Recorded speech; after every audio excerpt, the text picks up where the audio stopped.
Në 3 vjetorin e paraburgosjes së liderëve të ushtrisë sërimtare të Kosovës, zotit Hashim Thaçi, 𝐫𝐭𝐤𝐥𝐢𝐯 𝐑𝐓𝐊 dhe Recep Selimi, ka folur shefi i ekipit të mbrojtjes së ish-presidentit Thaçi, zoti Gregory 𝐫𝐭𝐤𝐤𝐤.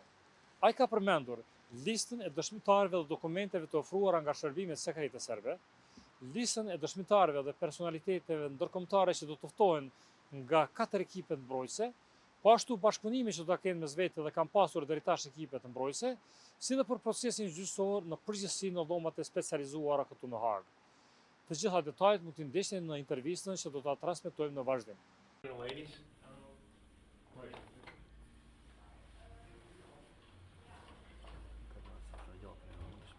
I'll be honest with you, I don't know anything about them. I know what I've read in the media. I have no other, facts about any of it. So I would like to answer a question, but I would be remiss because I just don't have any information. Well, I think it's been very difficult for the president.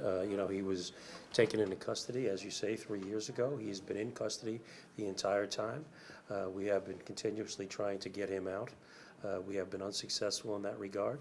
I don't think there's any reason why he should remain in custody. Obviously, he has to be in custody when he's in trial, but there are gaps in the court schedule for holidays, etc., and he certainly could be released under those circumstances. So on a very personal level for him, it's been very difficult. He's bearing up courageously, I must say, as are the other 3 gentlemen, but it's been difficult. This trial has been slow. And it will continue to be slow.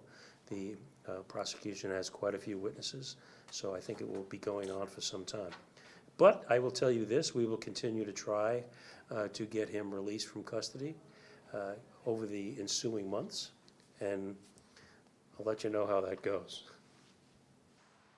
Procesin gjyqësor kundër ish-presidentit Thaçi dhe liderëve të tjerë të ushtrisë sërimtare të Kosovës, zoti 𝐫𝐭𝐤𝐤𝐤, e ka cilësuar si një rast unik i cili nuk mund të krahasohet me procese të tjera gjyqësore në ish-Jugosllavi. Ai ka thënë se i vjen keq që disa nga personalitetet me ndikim botror, siç është ish-sekretarja e shtetit Madeleine Albright, nuk mund të dëshmojnë në këtë proces gjyqësor për të treguar ndikimin dhe kontributin që ka dhënë zoti Thaçi në ndërtimin dhe bërjen e paqes në Kosovë. Well, I think that when we go back to the ICTY, that certainly happened with some of the more egregious, when they indicted people for some of the more egregious conduct, those people were held in custody. So we don't have that situation here. We don't have anybody committing egregious actions such as Srebrenica, for instance. There's nothing remotely close to any of that. But you also have a person, President Thaçi, who once he found out that he was charged, he resigned his office as the president and came here voluntarily. That was preceded by him coming voluntarily several other times. So he has a history of abiding by court orders, of coming voluntarily back and forth from The Hague when requested. And I think our argument has always been that should weigh to his benefit upon release. It hasn't so far. But the answer to your question is this. Have I seen other cases where there's egregious conduct charged, where people are held, for instance, all of those Srebrenica cases? Of course. But this is not that case. Those people that were charged didn't take the voluntary steps that President Thaçi took to meet the charges that had been filed against him here. I mean, it's always difficult to prepare for trial, but you have to put the time in, and you have to put the effort in. You have to do the investigation preceding the trial and during the trial. People think that you investigate before the trial and no investigation takes place after. That's not true. The investigation continues to this day, that we have people in the field investigating various aspects of this case. Is it difficult? My answer to that is something I often tell my wife: this is the life we've chosen. So in simple terms, this is something I've been doing for a very long time, and it's really pretty much the same as other matters that I've tried over the years. But is it easy? No. It's time-consuming, difficult, and you essentially work 7 days a week. But there must be some difference. Difference? Well, the difference, of course, is that this is a historical case. I mean, we are going back 25 years. This is 2023. There are events commencing from 1998 or before, or even before. So in that sense, it's difficult on the witnesses. It's difficult on your ability to investigate. Let's be honest. Many people have passed on over the past 25 years, some of whom would be very helpful, not the least of which is the former Secretary of State of the United States, Madeleine Albright, who had a personal relationship with President Thaçi. I mean, obviously, it would have been much better for the president had this case come on sooner, where witnesses such as Secretary Albright might have been able to go on the witness stand and provide testimony on the president's behalf.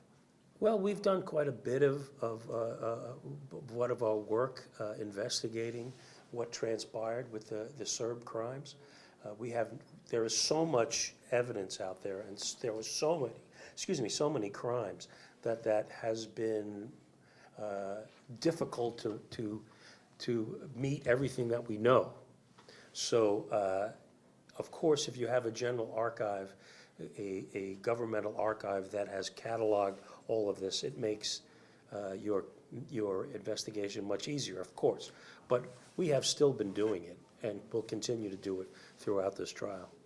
Well, I think I'm going to try to get President Thaçi off after the prosecution's case, and hopefully win our motion of no case to answer. I don't see much strength in the prosecution's case so far as it relates to President Thaçi.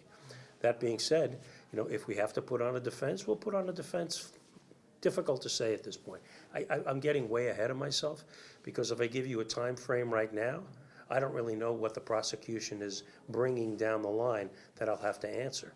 But we will still have, if we're forced to put on a case, an array of international witnesses that are going to talk about President Thaçi.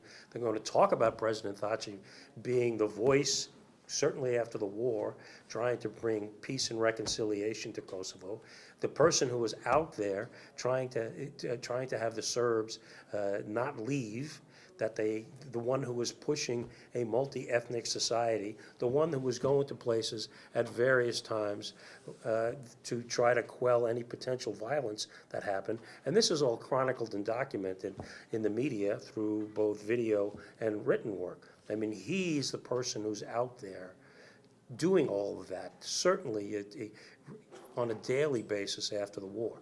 So to the extent that how long it's going to take us to develop that factual scenario, I mean, I hope we can get some assistance from the media that will do some of their research for us. But we have quite a bit of it already, to be very honest.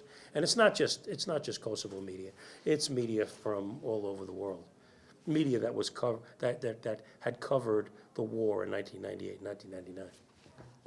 Talking about witnesses, do you already have a list of how many witnesses do you have? I have a list of witnesses. I don't have a list of how many. All of you, for the Fourth Council? Well, I mean, it's difficult to say. Some of the witnesses that we will use, we will all use. For instance, military experts. There's no need for us to have 4 different military experts. We will converse with each other and come up with a list of items that a military expert will be able to testify about, and there'll probably only be one. That's just one example. Lista e gjatë e dëshmitarëve të prokurorisë dhe zvarritja e procesit nuk e ka demoralizuar shefin e ekipit të mbrojtjes ish-presidentit Thaçi Gregory 𝐫𝐭𝐤𝐥𝐢𝐯, që të ftoi emra me influencë ndërkombëtare për të dëshmuar në favor të ish-presidentit Thaçi. Ai thotë se këta emra kanë një ndikim mjaft të madh në jetën publike, mirë po nuk e ka autorizimin që ata t'i bëjë publik.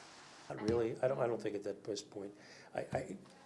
I would tell you, but I have no problem talking about the names that I revealed in file documents. I'm a little reluctant to give you names of people that I don't have their authorization to mention them to you. But I will tell you that there will be others, and there are others now. Sa është e mundshme që presidenti amerikan Joe Biden dhe emri i tij të jetë brenda listës së ekipit të mbrojtjes së ish-presidentit Thaçi për të dëshmuar në favor të mbrojtjes dhe kontributit të presidentit Thaçi pas luftës dhe gjatë luftës në Kosovë, ndiqni në vazhdim deklaratën e avokatit dhe shefit të ekipit të mbrojtjes së ish-presidentit Thaçi. You know, I'm not sure where we're going to be with Joe Biden. He's a little busy right now, so I don't know about that. I mean, basically, let me say this to you. We are going to put witnesses on the stand who were in the theater at the time, who were in Kosovo in 1998 and 1999, that have, you know, experiences with the president, have knowledge as to what was going on, not only within 1998 and 1999, but historically, hearkening back to the conduct of the Serbs that went back some decades. So the focus is going to be on witnesses that have been there, have spent time there, have a knowledge base. Hopefully some of them even speak the language. So that's been the focus so far. I can't go into the witnesses that are on the witness list because we're not permitted to do that. But, you know, you're right. Anything coming from the Serb intelligence services or even the Serb governmental apparatus, we are scrutinizing for authenticity, for the provenance of that document, where it came from, who took it, etc. Those are very significant concerns that we, and I say we, all four defendants, all the four defense counsel have. And have you talked with somebody outside the court room about these concerns that you have? Of course. Which is their answer, if you can reveal to us? No, I can't do that, but you know, of course, I mean, we always want to check the authenticity of a document to the extent that we can. And that falls into a variety of different categories. Where it was allegedly seized from, how is it produced? Is it produced from because of somebody in Serbia that wrote a book? Or is the writing in here authentic? Are signatures authenticated? I mean, there are a variety of different ways that a document can be challenged in court, and we're exploring all of it. Look, our position and my client's position is that this should all be public. So, I mean, we have not been in favor of closed sessions or private sessions. We would like all of this to be all of this publicized. What is the Judge Smith was talking about was, I think, a remedy, but only a partial remedy. That is going through prior transcripts and seeing what needs to be redacted and what doesn't need to be redacted. But you folks are reporters that report on a day-to-day basis. Yeah. Now, unless you are writing some historical chronicle about what's going on, it's a rare case that you'll find somebody going back to old transcripts and pulling out old transcripts to read. It's just a difficult thing to do, especially when you're trying to report something that is happening now or the day before. So again, we would like this entire process to be more open than it has been. Certainly my experience in other places, such as the ICTY and the ICC, it has been more open, and we'll continue to strive for that. How we come up with this remedy on transcripts remains to be seen. What has actually happened with the 29th witness? We still do not know that. I'm sorry? What actually happened with the 29th witness who refused to testify and accepted even to go into jail?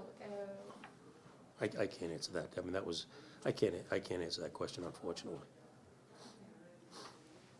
And when I say this, you know, there are certain things that they're under court order with regard to particular witnesses. And while I would like to give you information, I'm not allowed to do so per a court order. I mean, the judges are inquiring, asking questions about the facts that they see to try to piece together things. If there is there's a gap in the testimony, or they want some clarification on that, that's generally what they do. There are also some people, some victims that have died during this trial. Yep. And were being replaced with their family members. Do you have their testimonies written, and what are they about, if we can know, since they are dead? Well, certain witnesses, if they are either unable to testify because of physical reasons or are deceased. There is a rule, Rule 155, that under certain circumstances, their testimony can be admitted into evidence. But you have to go back and look at the rule, and there are very rigid requirements that the applicant must meet before that testimony comes in. So not every testimony of a decedent comes in. It has to be fulfill rules of authenticity, et cetera, before it be admitted. But the rule does exist to allow witnesses who have died to have their testimony, or statements, I should say, be admitted into evidence. Do you have any message for people in Kosovo about this case, about the Thaçi and others case? The only case I can talk about is this one. We are fighting for our clients every day. We are putting up a defense every day. Our defense is strong, and I do believe at the end of the day that our clients will be vindicated and sent home. Now, I wish it would happen sooner than it could happen, but I can't do much about the timetable. And are Kosovo institutions doing enough to help you somehow in the way they can help you on this trial? So I would say that, so far they've been helpful. I mean, obviously we have requested records from various entities within Kosovo, and they have complied. So we don't use it constantly. I don't want to say that there is a continuous application for things, but we have.